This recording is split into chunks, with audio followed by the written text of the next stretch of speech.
As I was mentioning earlier, I expect to be arrested at any moment. Guy Rundle predicts this in Crikey, but my producer Sasha Fegan has persuaded the Federal Police not to arrest me till the end of the program, which is incredibly kind of them. And let me remind you that the charge is that I'm on the advisory board for WikiLeaks.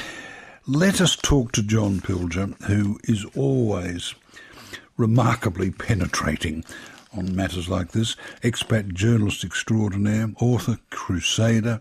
He's been following all the twists and turns of the WikiLeaks case on the blower now from London. John, welcome back. Hello, Philip. Good to be back. A pressing issue today, the imminent arrest of Julian, not for anything to do with WikiLeaks, but for 2 rapes allegedly committed in Sweden. Do you have a view on the legitimacy of these charges? Well, they're very interesting rapes. I've been talking to the legal team. One of the women claiming that he raped her threw a party for him the next day, a lobster party it was, and held a press conference for him. In fact, both of these women deny, in effect, that they've been raped in terms of, as is known in the law in Australia and Britain and most countries. It's the behaviour of the Swedish authorities over this, the utterly unjust behaviour that is, it is quite remarkable. I mean, the senior prosecutor in Sweden dropped the whole thing. I mean, in effect, she declared it ridiculous when a junior prosecutor accused Julian Assange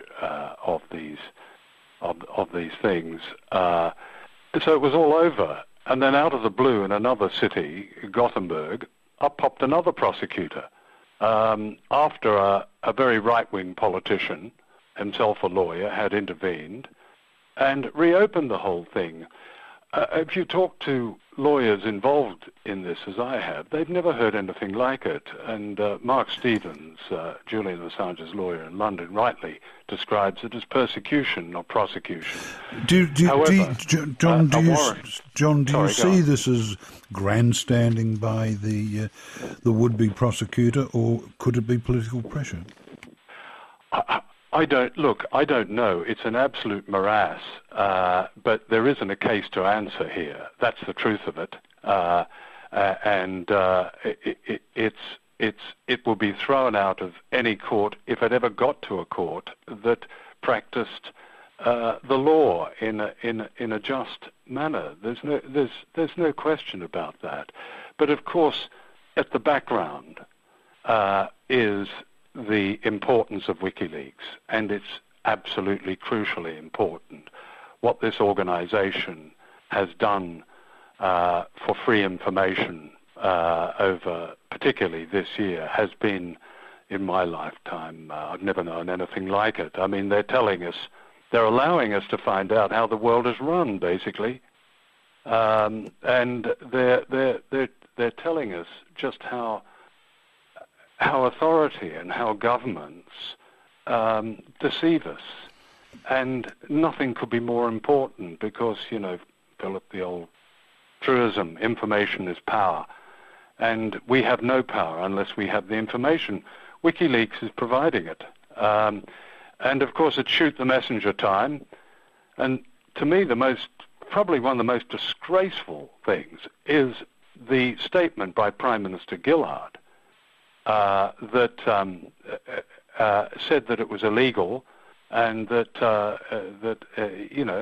effectively saying he's guilty. She said it outside Parliament, and if I was her, I'd be very careful about a defamation action. When the Prime Minister of the country brings to bear that kind of basically intimidation on somebody who's an innocent person who's committed no crime, and when the Attorney General, McClelland, starts talking about Julian not being welcome back to his own country, although I see he's retreated a bit on that, but still it seems his priority is what the United States will think about it. It's it's standing up time for Australians who care about these things. Now and then, are we going to wait for history to tell us about Iraq and Afghanistan as it told us about Vietnam, all the lies that started that war and sent all those diggers to their deaths? Or are we going to do something about it now? The first thing is that Julian Assange has to be protected in his own country. Nothing is more important, in my view, at the moment. John, Daniel Ellsberg has called for a boycott of Amazon. And just to clarify this for the listener, the organisation that most know as a giant online bookseller has kicked WikiLeaks off its internet servers. I take it you would agree with Daniel? Well, yes, I would, but you see, they're so brilliant. They're back on, really. I read this morning they found a way around this. Don't ask me to describe it because it's beyond me, but they have. They found a way around it. PayPal has also bent to U.S. pressure. This is the hypocrisy of this coming from governments that preach Jeffersonian philosophies of freedom and speech and democracy and all that is breathtaking. And we can't change how things work in Washington, but we can certainly bring the proper democratic influence to bear on our own government to stop this political intimidation and to actually give support to an Australian citizen. How much is an Australian passport worth these days? That's what Mark Stevens, a solicitor here, asked yesterday. It's a shaming thing that there is even a suggestion that Julian's passport might be taken away or that he might not be allowed back and so on. What we should be asking is also, why are they so damn scared? There are coming up 933 cables from the US Embassy in Canberra. 385 of these are confidential, 79 are secret. What do they say? I wonder. What do they tell us about this government? We're going to find out pretty soon, actually. John Pilger, let me remind you, dear listeners, the author of A Secret Country. Time to write A Secret World, I think, John. What do you think about the quality of the latest WikiLeaks documents? I think the summary of them, and it must be quite difficult for people reading or seeing it as we do here, because we get this avalanche every day through the Guardian. But you know, what it's come down to is it's turned on its head the official line on the world and how the world is run. For example, it's, you know, Iran is meant to be the great Saturn to the West. Well, no, it isn't. Then it's in their own words. The great Saturn turns out to be our beloved ally, the Saudi Arabia.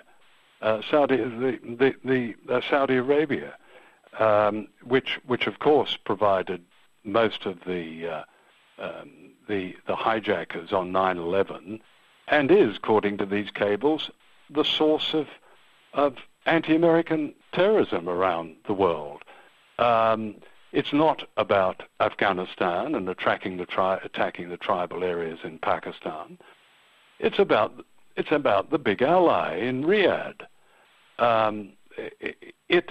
Understanding this is terribly important for all of us, because when governments, prime ministers and ministers stand up and give us this nonsense, as Gillard has given us time and again, about Australian troops should remain in Afghanistan for a decade, when even the British are going to pull out well before that, so they'll be the last people there, because that's a fight against freedom, or whatever word she used.